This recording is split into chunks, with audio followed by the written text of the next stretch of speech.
Sir మీ business అన్ని వదిలేసారా? వదిలేదు, అన్ని లాగేసుకున్నారు. మేమేం బిజినెస్ వదిలేదు. మైన్స్ నాది 25 years నుంచి మైన్స్ కంపెనీ. ఎప్పుడు మైన్స్ ప్రపంచ స్థాయిలో కూడా ఐకాన్ బ్రౌన్ గ్రానైట్ ఓనర్ గా మంచి పేరు ప్రఖ్యాతులు సంపాదించాం. మైన్స్ లో బాగా పీక్స్ కి వెళ్ళాను. ఈ గవర్నమెంట్స్ లో గవర్నమెంట్ ఉంటే ఒకలాగా, లేకపోతే రిజల్ట్ రోజు ఈవినింగ్ లాగేసుకున్నారు. 4వ తారీఖు ఎన్నికల ఫలితాలు వచ్చాయంటే ఆ సాయంత్రం కల్లా నా మైన్ ఒక్కసారి కొట్టి పంపించేశారు. ఈ రోజు వరకు పర్మిట్స్ ఇవ్వట్లా. 61 కోట్లు లాస్ సడన్ గా గవర్నమెంట్ రావటం వల్ల, కూటమి ప్రభుత్వంలో అచ్చెన్నాయుడు వీళ్ళు టార్గెట్ పెట్టారు. సరే ఇవన్నీ చేస్తుంటారు వాళ్ళు, భరిస్తుంది. శ్రీను గారు అంత మైనింగ్ కంపెనీలు అలాంటి పెద్ద పెద్ద బిజినెస్లు చేసిన మీరు రీసెంట్గా చీరలు బిజినెస్లోకి తీసుకొచ్చేసారని చెప్పి కామెంట్స్ తీసుకొచ్చి కామెంట్స్. దానికి బిజినెస్, సారీస్ బిజినెస్ కాదా?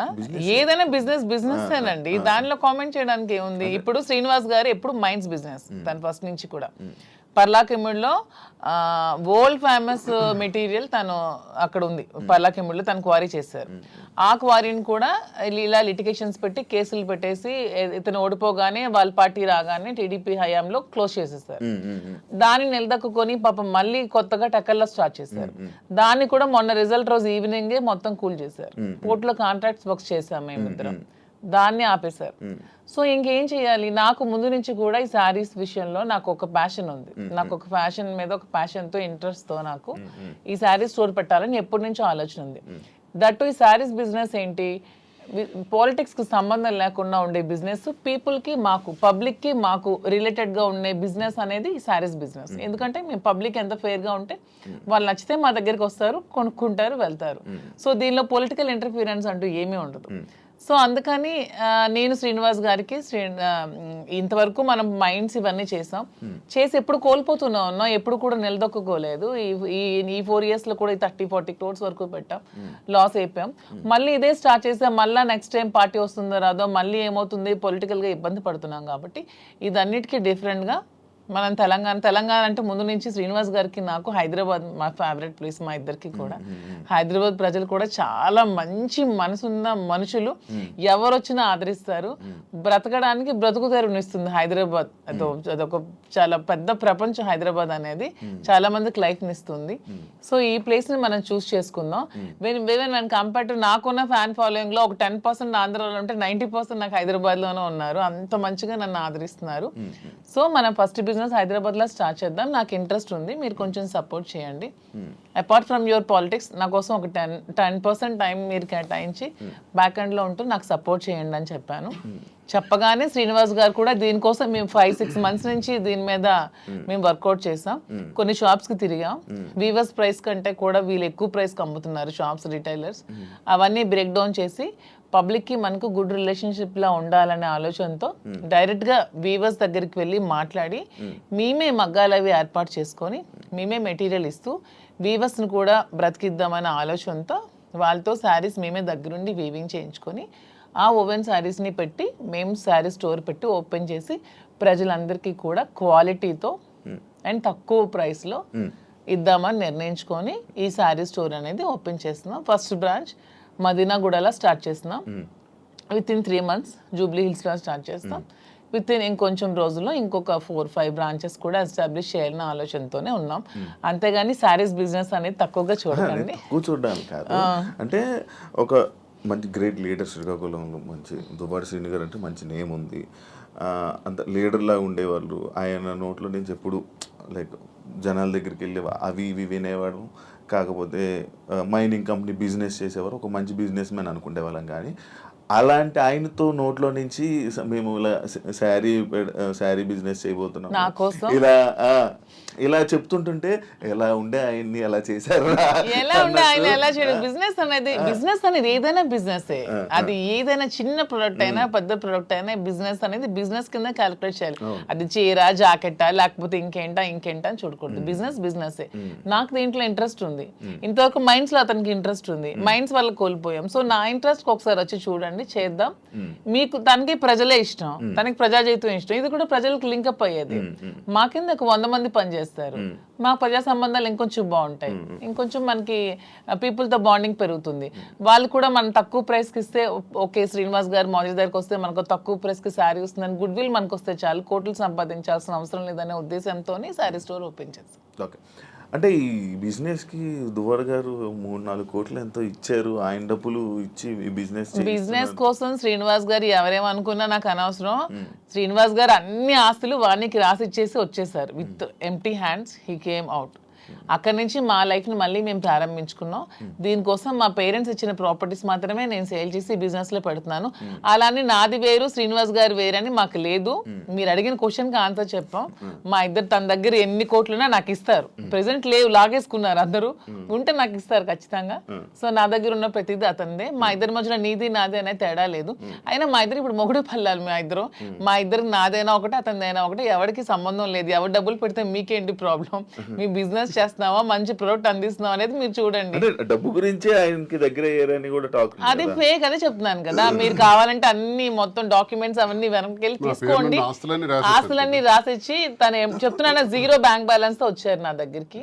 అందుకే నేను అంటున్నాను, మా బంధం మీరు ఎన్ని కామెంట్ చేసుకున్నా మాది 100% ప్యూర్ లవ్. ఎందుకంటే నేను అతని నుంచి ఏది ఆశించలేదు, 1 రూపాయి ఆశించలేదు. అతను పదవిలో లేరు, నేను పదవిని ఆశించడానికి, అతను డబ్బులు లేవు, డబ్బు ఆశించడానికి. ఏమి ఆశించుకున్నా 100% అతని మనసు, అతని వ్యక్తిత్వం, అతని హానెస్టీ, అతని హంబుల్నెస్ ఇవే చూసి నేను ఇష్టపడ్డాను. దాంతోనే ఇప్పుడు కలిసి ఉన్నాం. అతని దగ్గర ఏ ఆస్తులు లేవు, అన్ని బాణీకి ఇచ్చేసి వచ్చేసాను. ఇటీవల కాలంలో ఒక 2 కోట్ల రూపాయలు విలువైన 2.5 కోట్ల విలువైనటువంటి ఒక అసెట్ విశాఖపట్నంలో అమ్మారు. అలాగే శ్రీకాకుళంలో కూడా కొన్ని ల్యాండ్స్ అమ్మారు. అమ్మి ఈ డబ్బులన్నీ కూడా అక్యుములేట్ చేసి ఈ బిజినెస్ లో మా ఫాదర్ నాకు ఇచ్చిన ప్రాపర్టీస్ అన్ని నేను ఇప్పుడు అమ్మేశాను. ఎప్పటి నుంచో మా ఫాదర్ నాకు ఇచ్చే 2009 నుంచి అవి నా పేరు మీద ఉన్నవి. ఇప్పుడు బిజినెస్ కోసం నేను అమ్మేసి మరి బిజినెస్ స్టార్ట్ చేశాను. అంటే మీరు స్టార్టింగ్ అంటే ఆయనకి పరిచయం అవ్వకముందు నుంచి, రాజకీయంలోకి రాకముందు నుంచి మీరు డబ్బులు మేము ఫైనాన్షియల్ గా వెల్ సెటిల్డ్. మా ఫాదర్ వాళ్ళు వెల్ సెటిల్డ్, మా హస్బెండ్ వాళ్ళు కూడా వెల్ సెటిల్డ్. అన్ని వెల్ సెటిల్డ్ ఫ్యామిలీ ఫైనాన్షియల్ గా. మా ఫైనాన్షియల్ గా ప్రాబ్లమ్స్ కానీ ఏమి కూడా లేవు, ఎప్పుడు కూడా లేవు. వెల్ సెటిల్డ్ ఫ్యామిలీనే. ఇప్పుడు వీటి కోసం మేము ఆస్తులు అమ్మాల్సి వచ్చింది, లేకపోతే ఆస్తులు అమ్మాల్సిన అవసరం కూడా లేదు. ఎందుకంటే ఎలక్షన్ లో ఉన్న డబ్బులు కొంచెం ఉంటే అవి కూడా కోల్పోయాను. మా ఇద్దరు ఉండడానికి ఇల్లు కూడా కట్టుకున్నాం, దానికోసం కొంచెం డబ్బులు పెట్టవలసి వచ్చింది. సో ఇప్పుడు మళ్ళీ బిజినెస్ స్టార్ట్ చేయడానికి ఈ ప్రాపర్టీస్ అమ్మాల్సి వచ్చింది. లైక్ అంటే ఈ కామెంట్స్ రావడానికి గల రీజన్స్ ఏంటంటే, మీరు అది కొన్ని వీడియోస్ మీ డ్యాన్స్ చేసి సంబంధించిన వీడియోస్ కొన్ని సోషల్ మీడియాలో వైరల్ అవ్వడం జరుగుతుంది. అది మీరేనా? అది ఇప్పటికీ చెప్తున్నాను, అది నేను కాదు. అసలు ఆ మనిషి కూడా నా అలాగే లేదు. అది ఎందుకు ఎవరికి అనిపించింది, ఎవరికి పెట్టాలనిపించిందో కావాలనే కూటమి ప్రభుత్వం వాళ్ళే ఖచ్చితంగా దీన్ని ఈ పిల్ల సైనిక్ గారు ఉంటారు కదా, బచ్చగాళ్ళు, ఆ బచ్చగాళ్ళు ఈ కొంతమంది కలిపి ఐటీడీపీ అని ఇదొన్న పేజ్లో పెట్టి అనవసరంగా ట్రోల్ చేశారు. అలానే డాన్స్ చేసే అమ్మాయిని నేనేం కామెంట్ చేయట్లేదు. నాకు రికార్డింగ్ డాన్స్లు, నాకు స్టేజ్ల మీద డాన్స్ చేసుకోవాల్సిన అవసరం నాకైతే ఎప్పుడూ లేదు. ఎనీబడి కెన్ ప్రూవ్ చేసుకోండి. సార్ అప్పుడే చెప్పారు, ప్రూవ్ చేసుకుంటే నేను 1 crore rupees వాళ్ళకి గిఫ్ట్ ఇస్తానని. మొన్న ఛానల్లో కూడా నాకు అవసరం లేదు. అలానే నేను ఒకటే చెప్తున్నాను, ఎవరి బ్రతుకు తెరువు కోసం వాళ్ళు చేసుకుంటారు. ఇదే డాన్స్ స్టేజ్ మీద పబ్లిక్ గా బట్టలు ఇప్పి చేస్తున్నారు, వాళ్ళేమో హీరోయిన్లు అంటున్నారు. స్టేజ్ మీద చేస్తే స్టేజ్ రికార్డింగ్ డాన్సర్లు అన్నారు, నానా రకాల పేరు పడుతున్నారు. నేను ఎవరు అమ్మాయిని కామెంట్ చేయట్లేదు. నాకైతే మీరు వెళ్ళి మా ప్లేస్ లో ఎంక్వైరీ చేసుకోండి, నేను పుట్టిన ప్లేస్ లో, మా అత్తగారి ప్లేస్ లో. ఈ విమర్శలు చేసేవాళ్ళు ఎవరైనా ఆ అమ్మాయి మాధురి అని ప్రూవ్ చేస్తే 1 crore ఇస్తాం. ఒకవేళ వాళ్ళు ప్రూవ్ చేయలేకపోతే వాళ్ళు సరెండర్ అవుతామంటే అమ్మాయి ఎవరో కూడా మేమే తెచ్చి పెడతాం. ఎందుకు అమ్మాయిని బయటికి లాగాలి, పెళ్లి చేసుకుని హ్యాపీగా ఉంది కాబట్టి.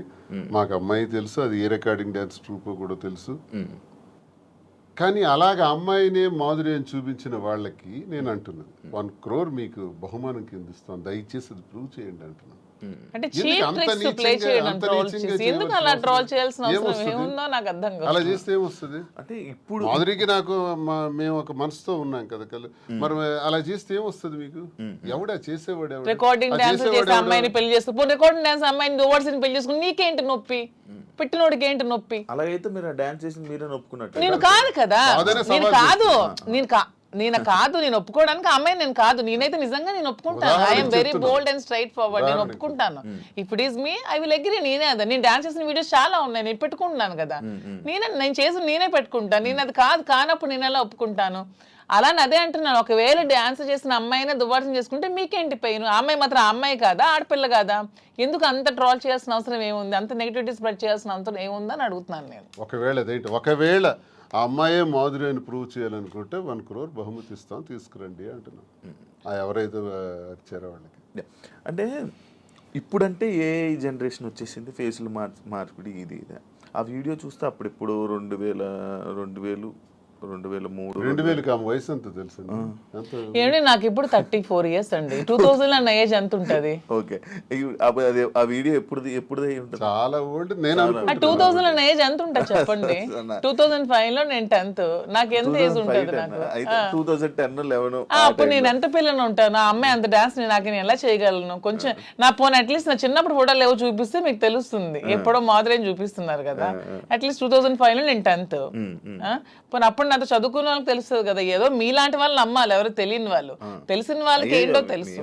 నమ్మడం కాదు చెప్తున్నా, అంటే మీరు చూస్తే ఎలా అనిపిస్తుంది? అలాగే నాకు ఎక్కడ అనిపించట్లేదు, మా వాళ్ళకి ఎవరికి అనిపించట్లేదు. మీకు ఎలా అనిపిస్తుందేమో మరి, మాకైతే తెలియదు.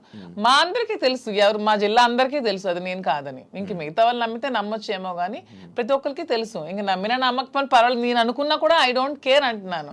పోనీ అమ్మాయి కూడా డాన్స్ బాగా చేస్తుంది అనుకుంటే అనుకోండి, దానిలో ఐ డోంట్ కేర్.